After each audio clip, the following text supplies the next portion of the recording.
Assalamualaikum warahmatullahi wabarakatuh. Perkenalkan, nama saya Sofiatur Rahmah dengan NIM 2002228 dari jurusan Pendidikan Guru Pendidikan Anak Usia Dini Fakultas Ilmu Pendidikan Universitas Negeri Padang. Tujuan saya membuat video ini adalah untuk memenuhi ujian akhir semester dengan mata kuliah Sains Anak Usia Dini yang diampu oleh dosen Dr. Handa Zulminiati, MPD. Baiklah, di sini saya akan menjelaskan mengenai pengenalan konsep biologi kepada anak usia dini.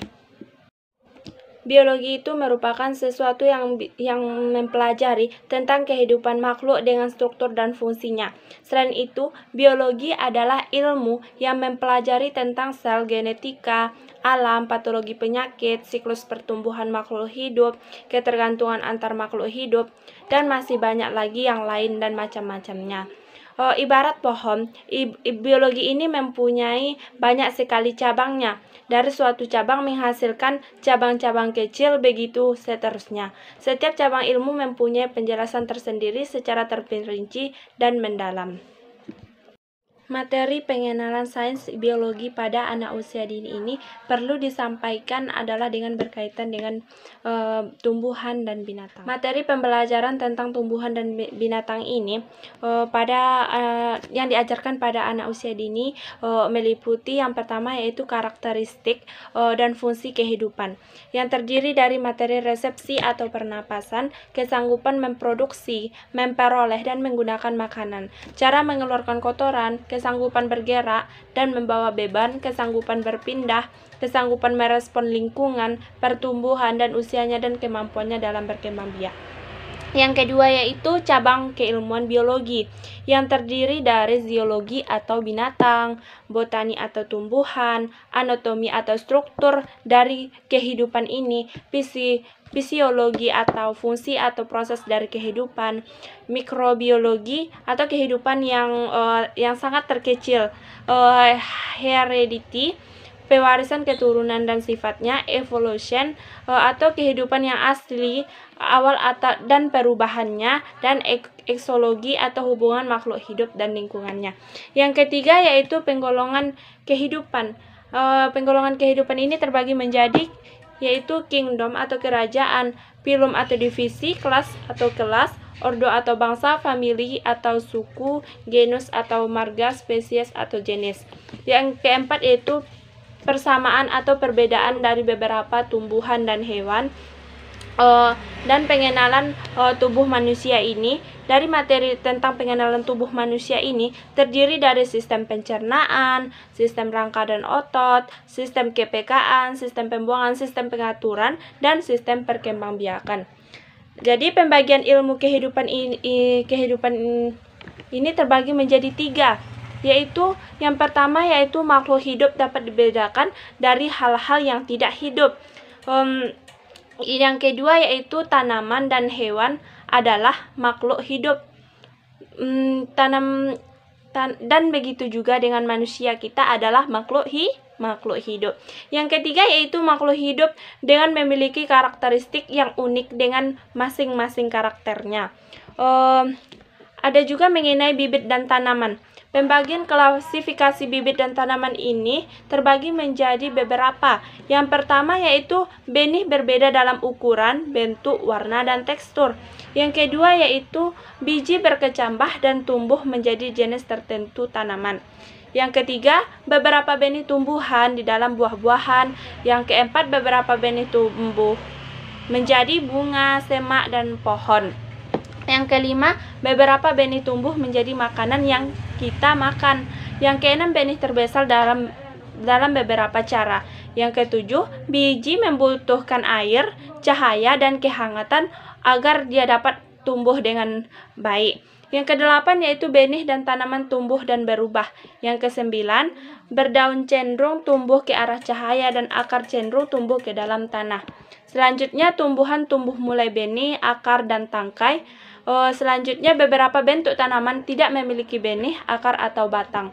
Dan beberapa tanaman tumbuh dalam terang, dan beberapa tanaman itu tumbuh dalam gelap, dan juga beberapa tanaman berubah dalam musim yang berbeda-beda.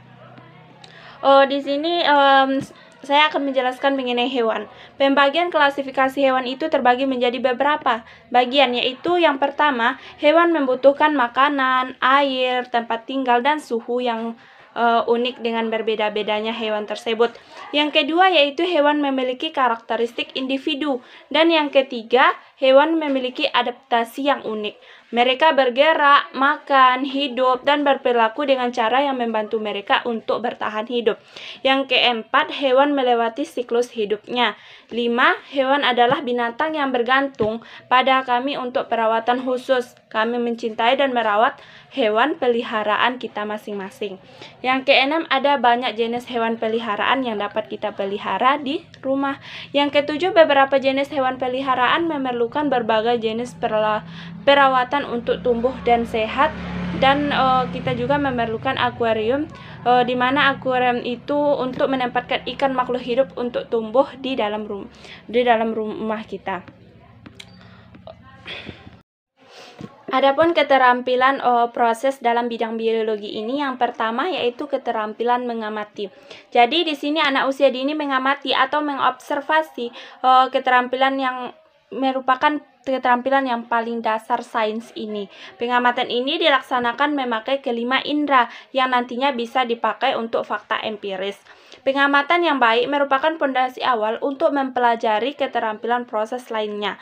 Contoh, siswa yang memiliki keterbatasan penglihatan atau melakukan pengamatan memakai indera peraba. Siswa melakukan pengamatan mengenai gelas memakai kelima inderanya. Siswa melakukan pencampuran warna primer untuk memperoleh lebih banyak macam warna. Yang kedua yaitu keterampilan dalam mengelompokkan. Jadi, siswa itu akan dapat mengetahui mengenai perbedaan, persamaan, dan pengelompokan objek berdasarkan pada tujuannya. Penting untuk membuat parameter tertentu yang membantu memahami jumlah objek, jenis, peristiwa, dan makhluk hidup di dunia. Adapun contohnya yaitu siswa akan memakai magnet untuk mengelompokkan objek sebagai magnet atau non-magnetik. Siswa juga dapat memakai alat timbangan dan mengurutkannya berdasarkan beratnya. Yang ketiga yaitu keterampilan mengukur proses. Pengukuran ini sangat penting saat siswa sedang melakukan pengumpulan, pembandingan, dan penafsiran data. Ini membantu siswa untuk mengklasifikasikan dan mengkomunikasikan kepada orang lain. Adapun contohnya yaitu siswa memakai stopwatch untuk mengetahui kecepatan lari seseorang. Siswa juga akan menemukan berat cairan yang memiliki jenis berbeda yang mempunyai volume yang sama.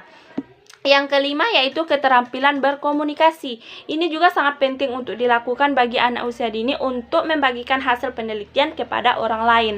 Komunikasi di sini bisa dilakukan dengan media grafik, peta, tulisan, lisan, presentasi, dan diagram lainnya agar anak usia dini tersebut dapat memahami apa yang kita sampaikan. Yang kelima yaitu keterampilan menyimpulkan. Jadi, kesimpulan di sini merupakan penjabaran yang berdasarkan pada pengamatan. Ini adalah hubungan antara yang diamati dan apa yang telah kita ketahui. Adapun contohnya yaitu ketika anak sedang menulis dan kesimpulan pada akhirnya proses pengamatan, anak tersebut akan membuat kesimpulan mengenai pengamatan yang mereka buat mengenai objek yang belum diketahuinya. Yang keenam yaitu keterampilan dalam memprediksi. Prediksi itu adalah tebakan atau ramalan yang berdasarkan pada pengamatan dan kesimpulan. Prediksi ini berupa peristiwa atau kejadian yang diamati, bisa juga berupa pengetahuan yang diteliti sebelumnya. Adapun contohnya yaitu siswa yang menutup matanya dan memprediksi sebuah benda menggunakan indera peraba. Apakah benda tersebut berbentuk bulat ataupun kotak? Siswa akan menulis hipotesis mengenai pengaruh garam pada pembuatan telur asin. Sekian penjelasan mengenai pengenalan konsep biologi pada anak usia dini. Wassalamualaikum warahmatullahi wabarakatuh.